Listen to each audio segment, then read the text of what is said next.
Doctor Vivek Bindra, आप तो बहुत खूबसूरती के साथ बजट को एक्सप्लेन करते हैं, फाइनेंशियल इश्यूज को एक्सप्लेन करते हैं। डॉक्टर विवेक बिंद्रा, मैं सीए को सुन रहा था और अगर मैं बात करना चाहता हूं कि इन रन अप टू बजट जो अब आने वाले कुछ ही घंटों बाद पेश होने वाला है, less than 16 hours to go, इसमें एक शब्द का प्रयोग किया डॉक्टर विवेक बिंद्रा जी आज सीए ने कि हम पार्टिसिपेटिव डेवलपमेंट में और पार्टिसिपेटिव इकोनॉमिक ग्रोथ में विश्वास रखते हैं। अब जो एक क्षेत्र जिसमें काफी लोगों का कल बजट में नजर होगी वो है कृषि क्षेत्र, एग्रीकल्चर। इसमें सीए ने यह कहा है कि जो निजी निवेश है वो एग्रीकल्चर में पिछले 8 सालों में जितना बढ़ा वो पिछले 20 सालों में कंपैरेटिवली उतना नहीं बढ़ा है। तो आप कृषि, अगर मैं आपसे बात करना चाहूं, जब ये जो इकोनॉमिक सर्वे को सुनने के बाद में, पढ़ने के बाद में, it's a very exhaustive document, आप किस तरीके से, आपकी क्या एक्सपेक्टेशंस हैं ये जो लास्ट फुल टाइम बजट है इस सरकार का, डॉक्टर विवेक बिंद्रा? धन्यवाद। देखिए, थैंक यू। अगर मेरी आवाज साफ आ रही है, मैं आपको आ रही है आपकी आवाज, गो अहेड। टर्म कॉइन हो गया है, इंडिया न्यूज के सारे दर्शकों को मैं बता दूं, स्लोबलाइजेशन। एक होता है ग्लोबलाइजेशन, इंटरनेशनल इकोनॉमिक एक्टिविटी पूरी स्लो चल रही है। पहले मैक्रो समझ लेते हैं, दुनिया भर में नौकरियां गई है बहुत तेजी से पैंडेमिक के बाद, प्राइसेस बढ़े, इन्फ्लेशन बढ़ा है, यूक्रेन और रशिया के वॉर का बहुत इफेक्ट रहा है, जियोपॉलिटिकल इश्यूज रहे हैं, इंटरेस्ट रेट 0.5% से 4.5% हो गया 9 महीने में अमेरिका के अंदर। दो इकोनॉमी को देखना चाहिए भाई साहब, पहली आपको अमेरिका की देखनी चाहिए, दूसरी चाइना की। ये दोनों मिलकर 44% जीडीपी को दुनिया के कंट्रीब्यूट करते हैं। अमेरिका में क्या हुआ? इंटरेस्ट रेट बढ़ा, इन्फ्लेशन बढ़ा, नौकरियां गई।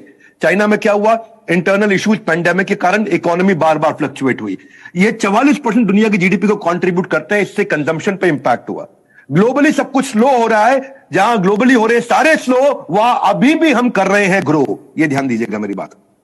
इंडिया की स्टोरी स्टेबिलिटी की स्टोरी है, स्टेबिलिटी ग्रोथ रिफॉर्म। क्यों हुआ? क्योंकि जो पिछले सालों में इंफ्रास्ट्रक्चर पे, कैपिटल स्पेंडिंग पे इंसेंटिवाइज किया मैन्युफैक्चरिंग को और फिस्कल को कंट्रोल किया है, फिस्कल डेफिसिट को जिसको बोलेंगे fiscal consolidation, socialist tax regime नहीं रहा। इस सरकार की कुछ अच्छी चीजें रही हैं, करेज रहा है यहां पे, जिससे कर्जा कम हुआ है। हाँ, आप ये समझ लें कि 2021 में अमेरिका 5.5% ग्रो कर रहा था, चाइना 8%, जर्मनी 2%, जापान 1%, यूके 7%, हम उस समय भी 8.9% ग्रो कर रहे थे। हमारी ग्रोथ तेज रही है। 2022 में भी हम इन सबके मुकाबले हाईएस्ट ग्रोथ पर रहे हैं। 2023 में सबका हाल बुरा है। यूएस 1%, चाइना 4%, जर्मनी माइनस में चला गया, जापान 1%, यूके 0.5%, हम अभी भी 6.25% ग्रो कर रहे हैं। तो जिसने आपको कहा वो ठीक कहा, आसपास का हाल बेहाल है, लेकिन अपनी चाल अभी भी बेमिसाल है, क्योंकि यहां इंफ्रास्ट्रक्चर पे काफी अच्छा पैसा लगा है, जिसका मल्टीप्लायर इफेक्ट होता है। पीएम गति शक्ति का ऑनगोइंग इंपैक्ट है। ये जो 7 चीजें होती है ना, road, rail, airport, mass transport वगैरह। अब मैं आपको बता देता हूं भैया, अगर ये सड़कें, ये इंफ्रास्ट्रक्चर ठीक नहीं होगा, जर्मनी भी इसीलिए हारा था क्योंकि जर्मनी की टीम मजबूत थी, लेकिन लॉजिस्टिक्स, वेपन का सप्लाई नहीं हुआ, आर्टिलरी का सप्लाई नहीं हुआ, वो हार गया। जहां पड़ोसी देश हो रहे हैं फेल, अपने दियों में अभी भी बचा हुआ बहुत तेल। मैं आपको समझा देता हूं, यहां पे हमने कोविड में भी अच्छा काम किया, पीछे कुछ चीजें अच्छी रही। जीएसटी में हमारा कलेक्शन हाईएस्ट रहा है पिछले बहुत समय में, और 15% इस साल भी हाईएस्ट रहा है हमारा जीएसटी कलेक्शन। जिधर देखो आजू बाजू में श्रीलंका बर्बाद हो गया, रॉक बॉटम पे चला गया, फ्यूल फूड शॉर्टेज हो गया, वहां पे इंटरनेशनल लोन बढ़ गए, प्रेसिडेंट उनका भाग गया देश से, करेंसी उनकी डिवैल्यूएट हुई है। आप देख रहे इन्फ्लेशन रेट वहां पे 302% बढ़ा है। अपन बांग्लादेश से भी प्रभावित नहीं हुए, वहां पे high inflation, export demand export पे चलता था, बांग्लादेश खत्म हो गया, रेमिटेंस आने बंद हो गए, यानी कि बांग्लादेश भी खराब चल रहा है। साउथ एशिया में सबसे ज्यादा जो खराब चला वो है पाकिस्तान। यूएन कहता है कि साउथ एशिया, वर्ल्ड बैंक कहता है सबसे ज्यादा खराब पाकिस्तान रहा है। तो पाकिस्तान के पास केवल 4 बिलियन का फॉरेक्स बचा है। मेरे भाई लोग, आपको बता देता हूं, ये केवल 3 हफ्ते का इंपोर्ट कर सकते हैं। पाकिस्तान बैंकरप्ट हो चुका है। 31% उनकी करेंसी भी डिवैल्यू हुई है, उनका इन्फ्लेशन 88% बढ़ा है, पेट्रोल डीजल सबसे ज्यादा महंगा है। उसके मुकाबले हम लोग का करेंसी डिवैल्यूएशन केवल 9% हुआ है। हम लोग इन्फ्लेशन रेट 4.5% रिड्यूस कर गए हैं, यानी कि और अच्छे हो गए हम लोग। हमारे फॉरेक्स रिजर्व इस समय दुनिया में 6ठे नंबर पे सबसे ज्यादा है। भारत इस समय अच्छी स्थिति पे है। मैं भी आपको कहना चाहता हूं, 1 साल में बहुत कुछ हो सकता है, हमारे देश में हुआ है। मेरा भी फैट कम हुआ है। पहले पिछले बजट पे आज के दिन मेरा वजन था 105 किलो, इस बजट पे आज के दिन मेरा वजन है 75 किलो। तो ये कहना ठीक नहीं होगा कि 1 साल में बहुत कुछ नहीं किया जा सकता है। सरकार का है बोर्ड एग्जाम, क्योंकि last full term budget plan, मैं इस पे आपको 2-3 बातें बता देता हूं। 9 राज्यों में इलेक्शन आ रहे हैं, नागालैंड, मेघालय, मिजोरम वगैरह नॉर्थ ईस्ट में, इधर राजस्थान, मध्य प्रदेश, छत्तीसगढ़, तेलंगाना, कर्नाटका।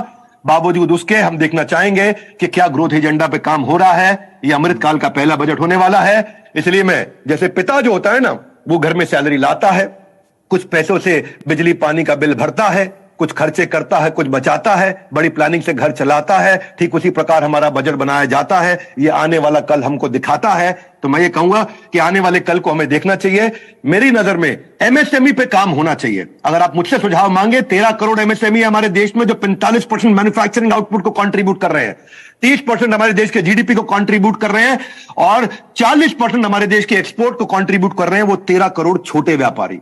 वो 95% इंडस्ट्रियल यूनिट का आउटपुट है। आज देश के 40% लोगों को नौकरी भी ये 13 करोड़ छोटे व्यापारी देते हैं। अगर इसमें कुछ काम करना चाहिए, इनकी डिलेड पेमेंट पे करना चाहिए। छोटे व्यापारी को पेमेंट टाइम से नहीं मिलती है, उसके पास वर्किंग कैपिटल नहीं है, मार्केट में जो पैसा लगा है रोटेशन साइकिल पर लग जाता है जंग, हाथ उस बेचारे का हो जाता है तंग।